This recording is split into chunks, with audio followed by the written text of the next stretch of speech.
एक तरह की जो प्रॉपर इसकी जो रिवीजन है वो करने लगे। ठीक है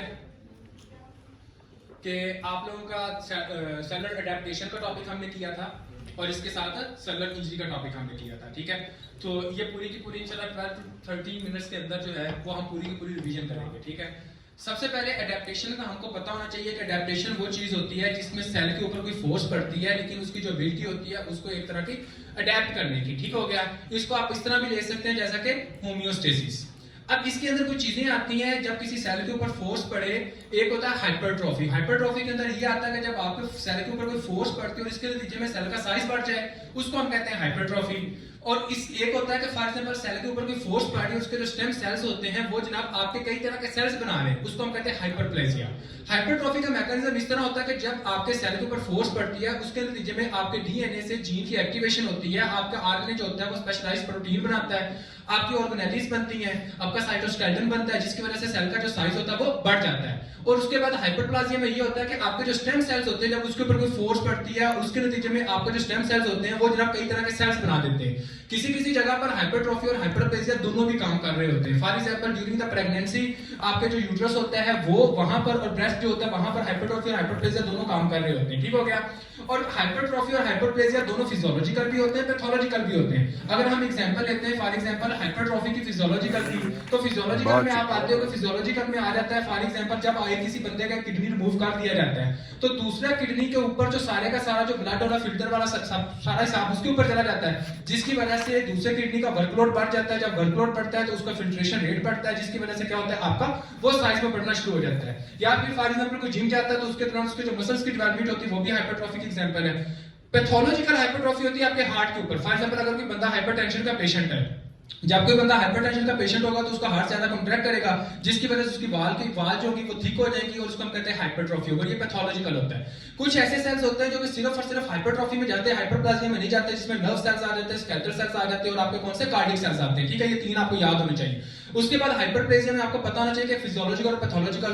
फॉर एग्जांपल अगर किसी बंदे को लीवर रिमूव किया जाता है, कुछ पार्ट काट किया जाता है, तो कुछ दिन बाद उसका जो लीवर होता है वो दोबारा सेम टू सेम होना शुरू हो जाता है। वो कैसे? क्योंकि हाइपरप्लेजिया का प्रोसेस तो ये फिजियोलॉजिकल होता है। पैथोलॉजिकल में हम देखते हैं फॉर एग्जांपल कभी-कभी जो होता है वो यूट्रस की जो वाल होती है वहां पर इतनी ज्यादा एंडोमेट्रियोसिस होना शुरू हो जाती है और एंडोमेट्रियोसिस जो होता है वो कैंसर के अंदर चेंज हो सकता है, जिसको हम कहते हैं कि आपका एक तरह का पैथोलॉजिकल है। अब हम आते हैं फॉर एग्जांपल एक कंडीशन होती है जिसको हम कहते हैं मेटाप्लेजिया। मेटाप्लेजिया के अंदर क्या होता है आपकी एक एपिथेलियम दूसरी तरह के एपिथेलियम के अंदर चेंज हो जाती है। जैसा कि फॉर एग्जांपल किसी सेल के ऊपर कोई फोर्स पड़ती है तो उसकी जो एपिथेलियम दूसरी एपिथेलियम के अंदर चेंज होगी तो उसको हम कहते हैं मेटाप्लेजिया।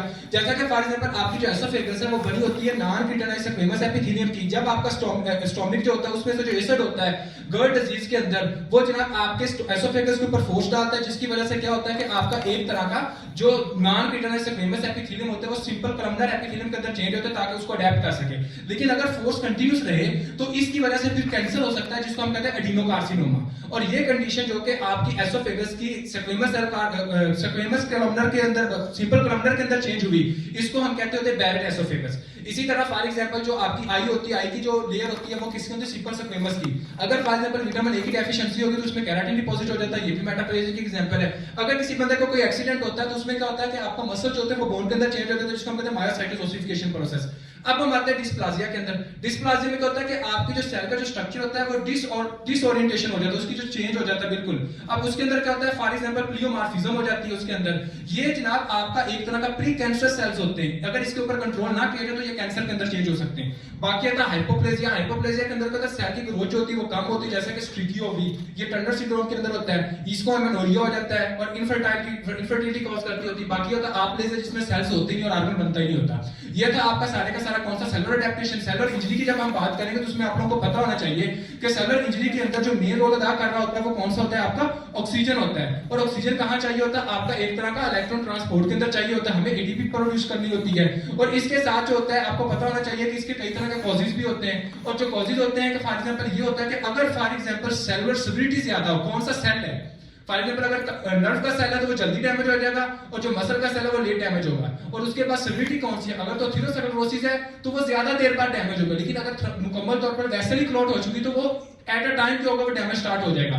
तो आपको सिविलिटी का पता होना चाहिए और उसके बाद टाइप ऑफ सेल का पता होना चाहिए। इसके बाद आता कुछ और कॉजेज, फॉर एग्जांपल आपका न्यूट्रिशन का आ सकता है, आपका जेनेटिक हो सकता है, आपका एक तरह का जेनेटिक म्यूटेशन हो गया, न्यूट्रिशन हो गया, और इसके साथ साथ जो होता है वो हाइपोक्सिया हो जाता है। ये जो कुछ फैक्टर्स होते हैं ये जनाब आपका क्या काज करते होते हैं, एक तरह का सेल इंजरी काज करवाते हैं। सबसे पहले मेन इंपॉर्टेंट हाइपोक्सिया होता है। अगर हम हाइपोक्सिया को डिस्कस करते हैं तो उसके अंदर आप लोगों को पता होना चाहिए कि लो लेवल ऑफ ऑक्सीजन क्यों जरूरी है इलेक्ट्रॉन ट्रांसपोर्ट चेन के लिए। इलेक्ट्रॉन ट्रांसपोर्ट में क्या होता है, एटीपी प्रोड्यूस होती है। एटीपी क्यों चाहिए होती है, सोडियम पोटेशियम एटीपेज चाहिए करना होता है। तो इसके अंदर जब आपकी एटीपी नहीं होगी, सोडियम पोटेशियम एटीपेज नहीं होगा, 3 सोडियम के मॉलिक्यूल आपके सेल के अंदर रहेंगे, पोटेशियम सोडियम बाहर नहीं जाएगा, सोडियम सेल के अंदर रह गया, वाटर सेल के अंदर आना शुरू हो जाएगा और सेल क्या कर जाएगा, स्वेल कर जाएगा, जिसकी वजह से सेलुलर स्वेलिंग हो जाएगी।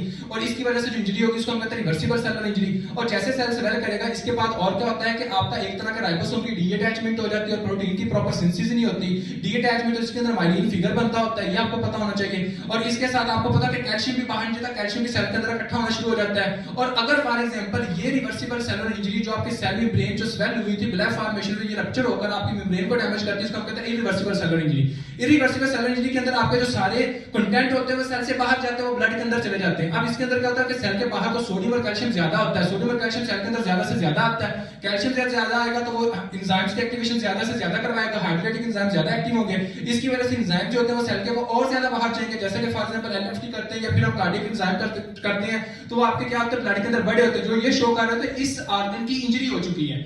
अब हम आते हैं फॉर एग्जांपल जैसा कि रिवर्सिबल इरिवर्सिबल हमने देख लिया, और जैसे आपको ऑक्सीजन की कमी होती है कि आपका एनारोबिक ग्लाइकोलाइसिस क्या होता है, वो जो एरोबिक ग्लाइकोलाइसिस होता है वो एनारोबिक ग्लाइकोलाइसिस के अंदर चेंज होना शुरू हो जाता है, जिसकी वजह से आपका लैक्टिक एसिडोसिस पैदा होता है, पीएच कम होती है और वो भी प्रोटीन की डीनेचुरेशन करवाती है। ठीक है, अब हम आते हैं कि फॉर एग्जांपल हाइपोक्सिया कैसे होता है। हाइपोक्सिया का आपको पता होगा कि low level of oxygen supply to tissue.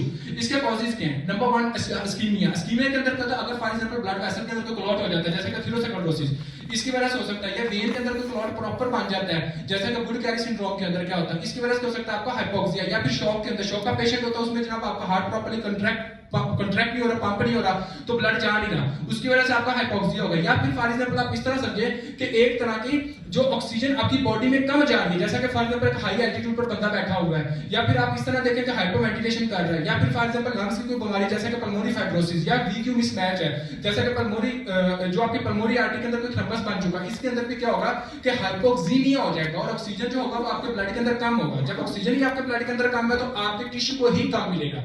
Number 3 for example oxygen carrying capacity, ये किसके अंदर आप देखते हैं, जैसा कि फॉर एग्जांपल अगर किसी बंदे को एनीमिया हो जाएगा, रेड ब्लड सेल्स जो होंगे ऑक्सीजन को कैरी नहीं कर सकेंगे आप। नंबर 2 कौन सा, फॉर एग्जांपल अगर किसी बंदे को कार्बन मोनोऑक्साइड की पॉइजनिंग हो जाएगी, कार्बन मोनोऑक्साइड में क्या होता है कि आपकी हीमोग्लोबिन के साथ बाइंड करने की कैपेसिटी इसकी बहुत ज्यादा होती है और ऑक्सीजन जो होता है वो फ्रीली फिर मूव करता रहता है, वो जनाब आपके टिश्यू को नहीं मिलता, इस वजह से हाइपोक्सिया हो सकता है। इसके अंदर जो स्किन होती है वो अपीयरेंस कौन सी, चेरी रेड अपीयरेंस, और इसके बाद होता है आपका एक तरह का हेडेक होता है, कन्वल्जन्स होने शुरू हो जाते हैं, बंदे को एक तरह का अपना पता नहीं चलता, ये सारे फीचर्स होते हैं। और इसका जो ट्रीटमेंट होता है 100% जो होता है ऑक्सीजन देनी होती है आपने।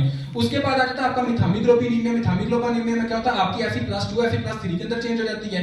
Fe+3 के अंदर जब चेंज होगा तो ऑक्सीजन के साथ बाइंड नहीं करेगी, जब ऑक्सीजन के साथ बाइंड नहीं करेगी तो टिश्यू को मिलेगी नहीं, इसको हम कहते हैं मिथामिग्लोबिनीमिया। इसमें जो ब्लड होता है उसको हम कहते हैं चॉकलेट कलर ब्लड। इसका जो ट्रीटमेंट, और ये मोस्टली किस वजह से होती है, सल्फा ग्रुप्स की जो ड्रग्स होती हैं उसकी वजह से होती है। और इसकी फॉर एग्जांपल इसका ट्रीटमेंट क्या होता है, मिथाइलिन ब्लू और विटामिन सी जो होता है वो होता है। इसके अंदर क्या होता है आपका जो Fe+3 Fe+2 के अंदर चेंज होती है और यही Fe+2 फिर ऑक्सीजन के साथ लगती है और फिर यही ऑक्सीजन जो होती है वो आपके टिश्यू को मिलती है। तो ये आपका सेलुलर इंजरी, आपका सेलुलर एडेप्टेशन, ये दोनों टॉपिक्स की रिवीजन थी। ठीक है।